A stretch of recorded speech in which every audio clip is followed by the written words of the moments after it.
till I can't no more. I got the horses in the back. Horse stock is attached. Hello welcome to IMS। हम पढ़ रहे थे design. हमने last lecture में हमने design of one way slab का हमने वो स्टेप्स सॉल्व किए थे, स्टेप्स देखे थे हमने, जिसमें हमारे सारे चेक्स भी आ गए थे और हमारे डायमेंशंस निकालना है, सब चीज़ें हमने देखी थी। इफेक्टिव डेप्थ, इफेक्टिव स्पान, सारी चीज़ें आ गई। अभी इस लेक्चर के अंदर हम यहाँ पे देखेंगे उसका बेस एक न्यूमेरिकल देंगे। एक सादा न्यूमेरिकल है जो हम एग्जाम में आपको ज़्यादातर मिल जाएगा। आपको ये आपको एग्जाम में मिल जाएगा और आपके सारे न्यूमेरिकल इसी बेस पे होते हैं ज़्यादातर, वो कुछ नहीं होता। तो सीधे सीधे देख लेते हैं। हमारे पास न्यूमेरिकल कुछ ऐसा है कि भाई हमारे पास एक स्लैब और रूम है, वो रूम की डायमेंशन है 3 और 7 मीटर की, है ना। ये क्लियर स्पान है दोनों। तो एज पर IS code this edge of the span is simply supported, मतलब ये सिंपली सपोर्टेड है। ये जो स्लैब है वो सिंपली सपोर्टेड हो रही है हमारे पास वॉल्स के ऊपर। तो हमारे वॉल की क्या है थिकनेस, हमारे 300 वॉल की थिकनेस है। Use M20 and FE415। यहाँ पे M20 मतलब FCK और FE मतलब हमारे पास FI दे रखा है। UDL मतलब UDL ऑन स्लैब मतलब हमारे पास लाइव लोड हमारे को दे रखा है 2 किलोन्यूटन पर मीटर क्यूब का। अब यहाँ में हमारे को दे रखा है यूनिट वेट ऑफ कंक्रीट हमें दे रखा है 25 किलोन्यूटन पर मीटर क्यूब हमारे पास यहाँ पे है।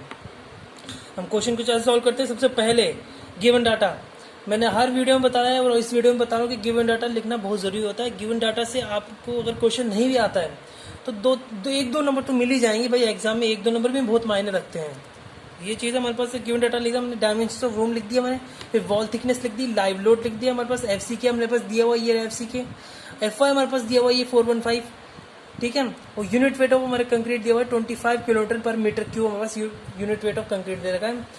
हमारे सबसे पहले क्या लेंगे हम, इफेक्टिव डेप्थ निकालेंगे।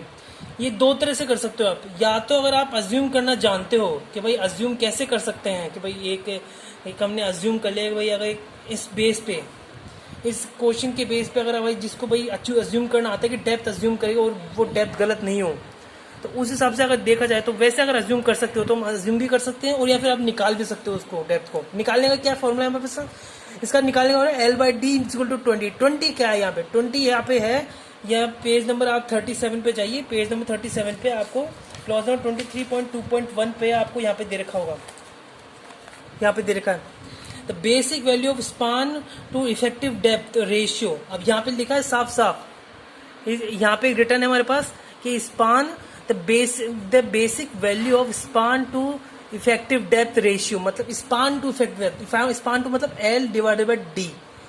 स्पान टू इफेक्टिव डेप्थ का रेशियो हमारे पास ये कैंटिलीवर के लिए 7 होता है, सिंपली सपोर्टेड के लिए 20 होता है, कंटिन्यूस के लिए 26 होता है। तो हमारे पास ये भी क्वेश्चन में हमारे को दे रखा है कि वो हमारे पास सिंपली सपोर्टेड है, ठीक है। हमारे को न्यूमेरिकल में दे रखा है भाई हमारे पास वो सिंपली सपोर्टेड है।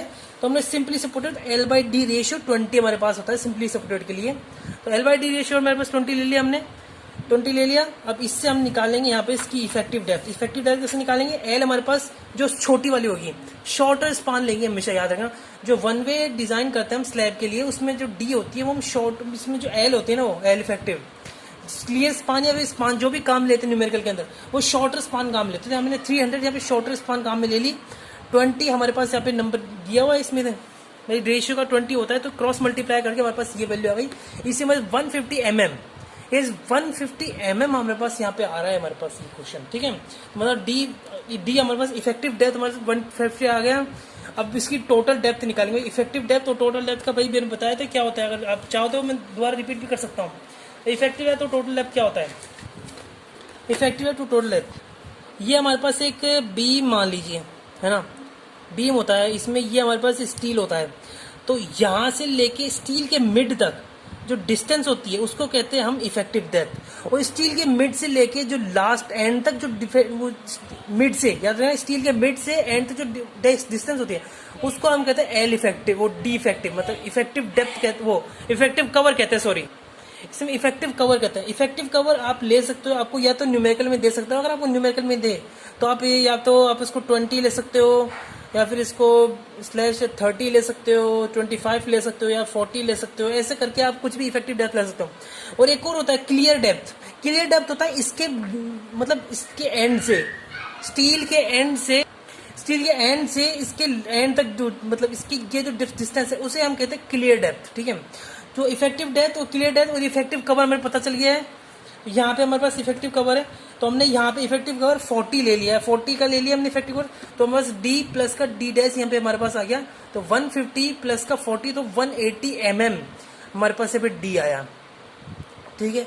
180 mm टोटल डेप्थ आ गई हमारे पास यहाँ पे टोटल। अब हम निकालेंगे इफेक्टिव स्पान, एलई इफेक्टिव स्पान भी यहाँ पे जरूरी होता है, बहुत जरूरी होता है इफेक्टिव स्पान को देख लेते क्यों जरूरी होता है।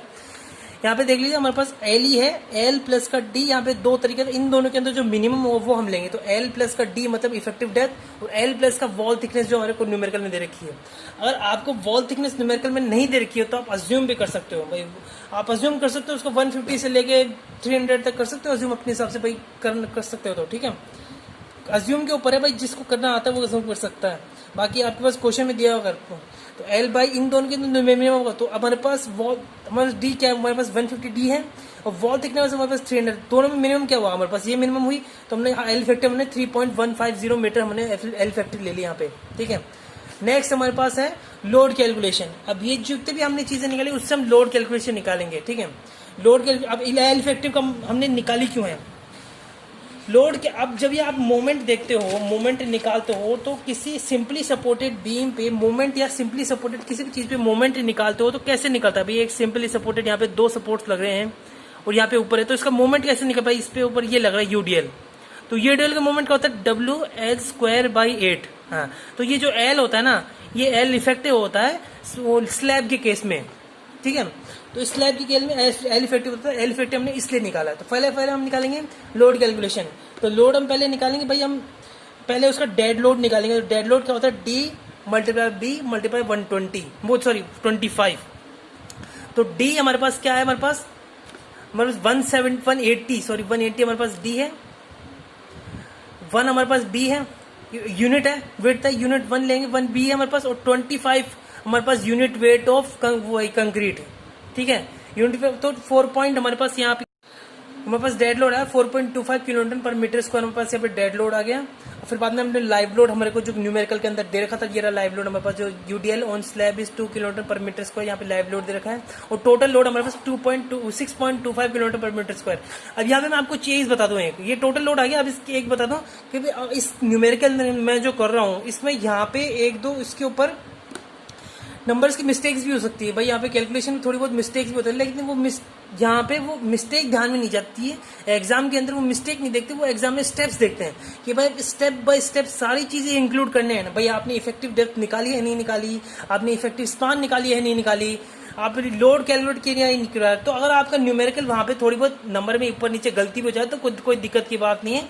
आपको वहां पे सिर्फ सारे स्टेप्स दिखाने के भी आपने इफेक्टिव स्पान का स्टेप किया है, आपने इफेक्टिव डेप्थ का भी स्टेप किया है, और आपने इफेक्टिव यहाँ पे लोड कैलकुलेशन का भी स्टेप किया है। तो आपने यहाँ पे टोटल लोड निकल गया। अब टोटल लोड से हम फैक्टर लोड, डिजाइन लोड निकालेंगे भाई। डिजाइन लोड पता है क्या होता है, फैक्टर लोड क्या होता है। हमारे एलएसएम में और डब्ल्यूएसएम में एक फर्क होता है। डब्ल्यूएसएम जो होता है, जो लोड हमें दे रखा होता है भाई, जो लोड जैसे कि ये लोड निकल गया है ना, तो डब्ल्यूएसएम कहता है कि भाई इसी लोड के ऊपर हम यहाँ पे डिजाइन कर देंगे स्लैब को। लेकिन एलएसएम जो होता है वो कहता है कि भाई नहीं, इसके ऊपर नहीं करेंगे, क्योंकि अगर फ्यूचर में लेकिन अगर फ्यूचर में और कंस्ट्रक्शन कर दिया, वो लाइव लोड इससे ऊपर चला गया तो वहां पे स्ट्रक्चर फेल हो सकता है। इसलिए जो एलएसएम होता है वो सेफ्टी फैक्टर लेके चलता है किसी भी कैलकुलेशन में, किसी भी लोड कैलकुलेशन में वो सेफ्टी फैक्टर लेके चलता है। वो होता है 1.5 का मतलब होता है 50% ऑफ द टोटल लोड। तो मतलब इसका जो लोड है इसका 50% और इसमें जोड़ दो, और फिर उस लोड उसके बेस करके आप उसको बनाओ, डिजाइन करो, है ना। तो उसको कहते हैं डिजाइन लोड। इसी मेथड को कहते हैं हम लिमिट स्टेट मेथड कहते हैं उसको, ठीक है।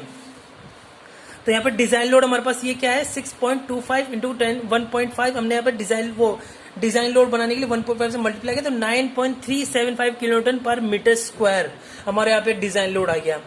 ये डिजाइन लोड गया। अब इसका फैक्टर मोमेंट निकालना है। फैक्टर मोमेंट मैंने बताया था भाई WL²/8। अब ये WU जो है वो डिजाइन लोड का U लगा हुआ है, इससे WU, ताकि कंफ्यूजन नहीं हो W और WU में, ठीक है। और L अपने पास L इफेक्टिव है ये, ठीक है। तो L इफेक्टिव अपने पास क्या है 3.15, जो अपन लास्ट में निकाल चुके थे। अब इसके अंदर लास्ट स्टेप के अंदर ये निकाली थी हम लास्ट स्टेप के अंदर, तो यहाँ पे हमने डाल दी और डिवाइड बाय 8 कर दी, तो 11.627 किलोन्यूटन मीटर हमारे पास यहाँ पे फैक्टर मोमेंट आ गया हमारे पास यहाँ पे। और यहाँ पे हमारे पास शियर फोर्स निकालना है। फैक्टर शियर फोर्स होता है, सेम चीज होती है, इसका एक फॉर्मूला होता है WL/2। हमारे पास W है, हमारे पास यहाँ पे L है, और हमारा जब टू से डिवाइड करें तो 14.76 किलोन्यूटन हमारे पास यहाँ पे शियर फोर्स आ गया। अब ये दोनों काम आएंगे, कैसे काम आएंगे ये तो हम आगे देखेंगे, ठीक है। अब ये जो MU होता है, अब हम निकालेंगे डेप्थ रिक्वायर्ड, ये MU यहाँ पे काम आएगा, ठीक है। डेप्थ रिक्वायर्ड मतलब हमने डेप्थ अज्यूम की थी भाई, हमारे पास 150 हमने डेप्थ अज्यूम की थी। अब हमें जो हमारे पास जो गिवन है भाई, हमारे पास जो लाइव लोड है और डेड लोड जो हमें गिवन है, उस लोड के बेस पे अगर वो बनाया जाए स्ट्रक्चर, तो वो कितनी डेप्थ उसको रिक्वायर्ड होगी, ठीक है, हम वो निकालेंगे। तो XU max by D is equals to 0.8548, so ये 0.48, ये अपना पेज नंबर, ये आईए पेज नंबर 70 पे है, ये IS कोड 456/2000 हमारे पास पेज नंबर 70 हमको दे रखा है, ठीक है। ये डिपेंड करता है FY के ऊपर, हमारा FY क्या है, 400 है, वो सॉरी 500 है, 415 है या फिर 250 है, हमारे पास उसके ऊपर डिपेंड करता है, FY के ऊपर, है ना। MU is equals to MU limit, MU is equals to मतलब हमारे पास एक न्यूमेरिकल है यहाँ पे, ये जो न्यूमेरिकल है मतलब सर ये जो हमारे पास फॉर्मूला है, ये फॉर्मूला हमारे पास पेज नंबर 96 पे है, इससे हम निकालेंगे डेप्थ रिक्वायर्ड, ठीक है। अब डेप्थ, ये जो फॉर्मूला है अपने पास पेज नंबर 96 पे दे रखा है। अब इसके अंदर क्या क्या चीजें मिसिंग है इसमें, हमारे पास इसमें डी हमारे को निकालना है, तो डी एक तरह से मिसिंग मान लो, और बाकी हमारे पास क्या क्या थी, हमारे पास हमने ये निकाल लिया, हमारे पास MU बराबर MU लिमिट है, तो हमने यहाँ पे MU निकाल रखा है, और MU लिमिट है तो हम इस वैल्यू को यहाँ पे रख सकते हैं, ठीक है। और हमारे पास यहाँ पे FC के भी हमारे पास B भी है, B क्या हमारे पास 1000 सबसे पहले देखा, इसमें हमने डिजाइन करते वक्त देखा था भाई, लोड कैलकुलेशन लिखा है for 1 metre width of slab, भाई जो विड्थ की स्लैब होगी वो 1 मीटर लेके हम चलेंगे, ठीक है। तो हमने 1 मीटर के हिसाब से डिजाइन की है, तो 1 मीटर के हिसाब से डिजाइन कर रहे हैं, तो हमारे पास फॉर्मूला बन गया, और इसमें हमारे पास चीजें डालने की मिल गई, ठीक है। तो हमने यहाँ पे सारी चीजें पुट कर दी, यहाँ पे हमने MU लिमिट डाल दी, 0.36 यहाँ देखा, 0.48 XU max बाई डी, 20 यहाँ पे FC के है, 1000 यहाँ पे B है हमारे पास, है ना, ये हमारा FC के है, और यहाँ पे 0.42 हमारे को देखो 0.4 XU max बाई डी है, ठीक है।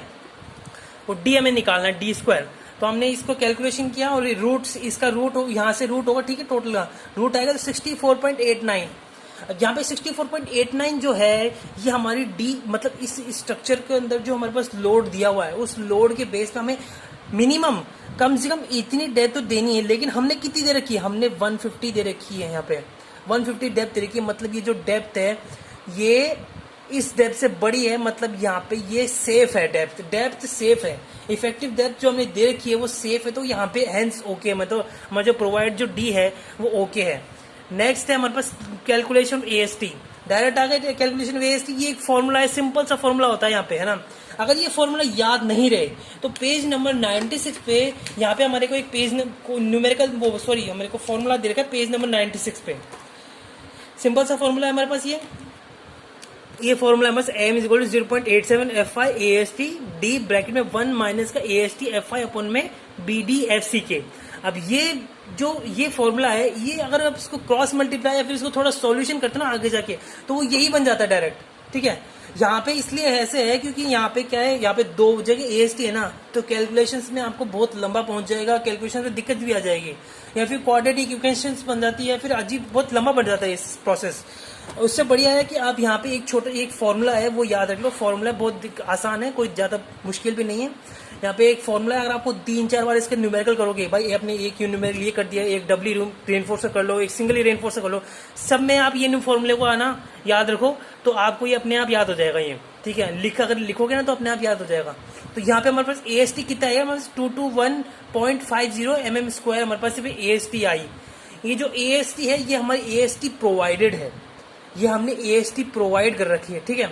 अब इस AST प्रोवाइड का और AST का आना, अब इसकी स्पेसिंग निकालेंगे भाई, हम इसमें स्लैब में बिछाएंगे तो इसकी स्पेसिंग कैसे आएगी, ठीक है भाई, कितनी स्पेसिंग है पर स्टील बार के अंदर, क्या क्या स्पेसिंग है। तो हमने यहाँ पे 10 mm की हमने यहाँ पे इसको अज्यूम कर लिया भाई, जो हमारा D है, मतलब ये हमारा जो बार है, बार हमारे 10 mm का बार है, यहाँ पे एक सिंगल बार 10 mm का है यहाँ पे, ठीक है। तो हमारे एरिया ऑफ सिंगल बार निकालेंगे हम, तो 78.53 mm हमारे पास एरिया ऑफ सिंगल बार हो गया। तो स्पेसिंग का हमारे पास फॉर्मूला होता है यहाँ पे B multiply by A5 upon में AST।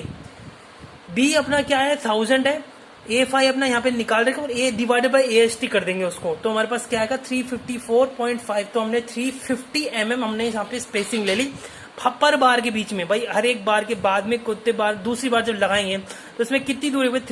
350 mm की हमारे पास स्पेसिंग होगी इधर, ठीक है। तो ये हमारे पास AST का मामला खत्म हो गया, ठीक है। अब हम यहाँ पे चलते हैं चेक पे। तो 2 चेक अपने पास बनते हैं, एक शेयर चेक और एक डिफ्लेक्शन चेक। दोनों आसान है, दोनों के दोनों आपको कोड मिल जाएंगे, ठीक है।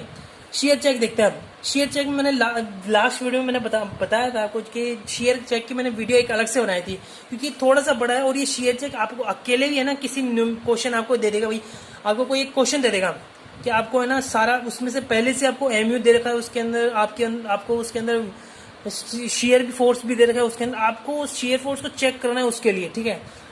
वहां पे जो भी स्ट्रक्चर दिया है उसके लिए चेक करना, तो डायरेक्ट आपको भी यहाँ पे न्यूमेरिकल देख सकता है और आपको चेक करने के लिए कह सकता है, या फिर आपके न्यूमेरिकल सॉल्व भी कर सकता है कि आप सॉल्व करते करते भी आपको 2 चेक कर सकता है।